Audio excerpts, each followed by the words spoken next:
Lucknow super Jains அவங்களுடைய captain KL ராகுல் வந்து ரிலீஸ் பண்ணியிருந்தாங்க. பட் ஐபிஎல் வரலாற்றையே ஒரு பிளேயருக்கு அதிக தொகை கொடுத்த டீம் அப்படிங்கிற ஒரு பெருமையோட ரிஷப் பண்ட்டை 27 கோடி கொடுத்து எடுத்துருக்காங்க. மேபி அவர் தான் கேப்டன் பண்ணுறதுக்கு அதிக வாய்ப்பு இருக்குது. இல்லை நிக்கோலஸ் பூரன் கூட போகிறாங்களா அப்படிங்கிறதையும் பொறுத்து வந்து பார்க்கலாம். ஸோ இவங்க இந்த ஐபிஎல் ஆக்ஷனை பொறுத்த வரைக்கும் 24 பிளேயர்ஸ் வந்து எடுத்திருக்காங்க. இதில் பேட்டர்ஸ் அப்படின்னு பார்த்தோம் அப்படின்னா David Miller, Aiden Markram and Himmat Singh இருக்காங்க. ஆல்ரவுண்டர்ஸில் Ayush Badoni, Mitchell Marsh, Abdul Samad, Shahbaz Ahmed, Arshin Kulkarni, Yuvraj Chaudhary and Rajvardhan Hangargekar எடுத்திருக்காங்க. விக்கெட் கீப்பர்ஸில் Nicholas Pooran, Rishabh Pant, Aryan Juyal and Matthew Breetzke வந்து எடுத்திருக்காங்க. பவுலர்ஸில் Ravi Bishnoi, Mayank Yadav, Mohsin Khan, Avesh Khan, Akash Deep, Shamar Joseph, Manimaran Siddharth, Vignesh Singh, Prince Yadav and Akash சிங்னு நிறைய பவுலர்ஸையும் எடுத்து வச்சிருக்காங்க.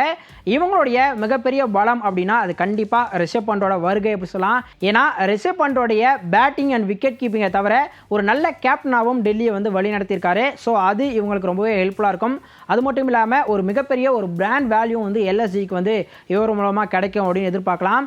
அதே மாதிரி Rishabh Pant, Nicholas Pooran, David Miller, Mitchell Marsh, Aiden Markram, Ayush பதோனின்னு இவங்களோட பேட்டிங் யூனிட் ரொம்பவே சூப்பராக அமைஞ்சிருக்கு அப்படின்னு சொல்லலாம். அதே மாதிரி இந்தியன் பேஸ் பவுலர்ஸ் வந்து ரொம்பவே அட்டகாசமான பிளேயர்ஸ் வந்து எடுத்து வச்சிருக்காங்க. அதுவும் குறிப்பாக யங் டேலண்ட்ஸ் நிறைய பேர் இருக்காங்க. ஸோ அதுவும் இவங்களுக்கு மிகப்பெரிய பலமாக இருக்கும்.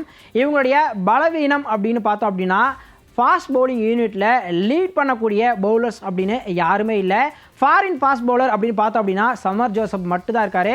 பட் அவருக்கு ஐபிஎல் எக்ஸ்பீரியன்ஸ் அப்படிங்கிறது ரொம்பவே கம்மி. ஸோ என்ன பண்ண போகிறாரு அப்படின்னு பார்க்கணும்.